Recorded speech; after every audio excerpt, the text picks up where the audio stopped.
شیطان نے کہا مجھے بخیل عبادت گزار سے اتنا ڈر نہیں لگتا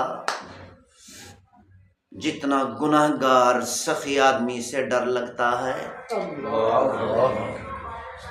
بخیل عبادت گزار آدمی سے میں نہیں ڈرتا، کیونکہ مجھے یقین ہے اگرچہ یہ عبادت کرتا ہے، اگرچہ یہ تہجد گزار ہے، اگرچہ یہ زیادہ سے زیادہ ذکر کرتا ہے، زیادہ سے زیادہ تلاوت کرتا ہے، زیادہ سے زیادہ اللہ کے ذکر میں مصروف رہتا ہے، زیادہ سے زیادہ عبادات کرتا ہے، لیکن مجھے یقین ہے کہ اس کا بخل اس کو ضرور جہنم میں گھسیٹ کر لے جائے گا۔ لیکن گناہ گار سخی آدمی سے ڈرا کرتا ہوں، کیونکہ مجھے یہ بھی یقین ہے اگرچہ یہ بہت زیادہ گناہ کرتا ہے، نماز کے قریب نہیں جاتا، قرآن مجید کی تلاوت نہیں کرتا، اللہ کا ذکر نہیں کرتا، لیکن مجھے یقین ہے اس کی سخاوت اس کو ضرور جنت الفردوس میں داخل کر دے گی۔ اسی لیے سخاوت انسان کے اندر ہونی چاہیے، سخاوت کی عادت ہونی چاہیے۔ حضرت موسیٰ علیہ السلام کی قوم میں سامری نے گائے کے بچڑے کو بطور معبود کے حضرت موسیٰ علیہ السلام کے قوم کے سامنے پیش کیا۔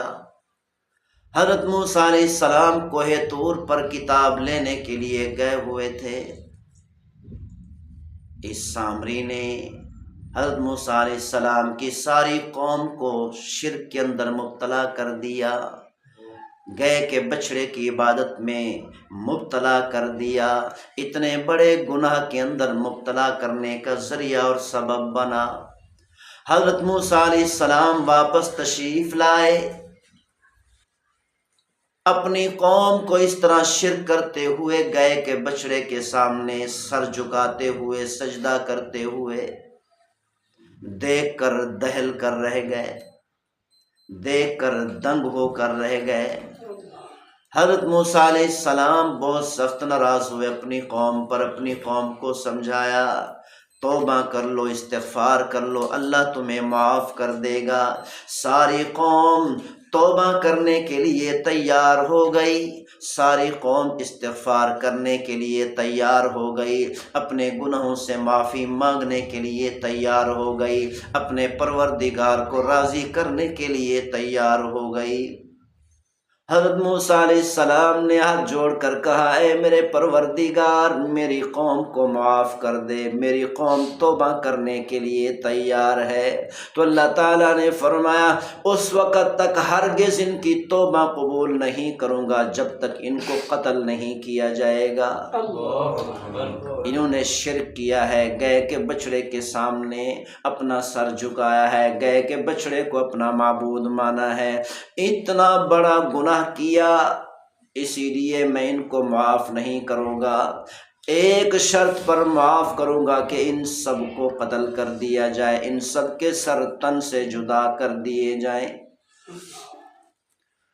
حضرت موسیٰ علیہ السلام نے اللہ کی اجازت سے، اللہ کے حکم سے حکم دے دیا تمام شرک کرنے والوں کے سر تن سے جدا کر دیے جائیں۔ ہزاروں لوگوں کو قتل کیا گیا۔ جب سامری پر تلوار چلنے لگی، وہ سامری جو ان سب کے قتل ہونے کا سبب بنا، وہ سامری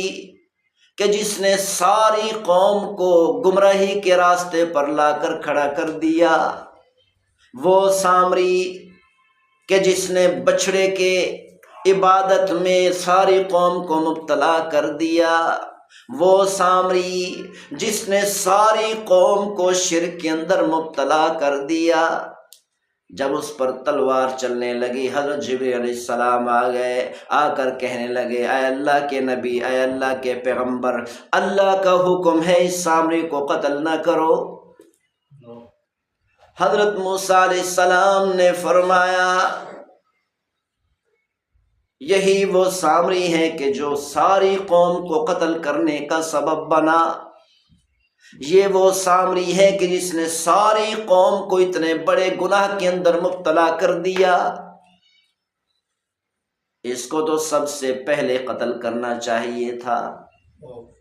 حضرت جبرائیل علیہ السلام نے فرمایا اللہ کا حکم ہے سامری کو قتل نہیں کرنا، یہ اپنی موت خود مرے گا کیونکہ یہ بہت بڑا سخی ہے۔ سبحان اللہ۔ سخاوت نے اتنے بڑے کافر کو قتل ہونے سے بچا لیا۔ کافر ہے، مشرک ہے، پوری قوم کو شرک میں مبتلا کرنے والا ہے، لیکن اللہ نے فرمایا اس کو قتل نہیں کرنا کیونکہ یہ سخاوت کرتا ہے، سخاوت کرتا ہے۔ یہ سخاوت اللہ کو اتنا زیادہ محبوب ہے، یہ سخاوت اللہ کو اتنا زیادہ، تو اسی لیے ہر مسلمان کو چاہیے کہ اپنی سخاوت کی عادت بنا لے۔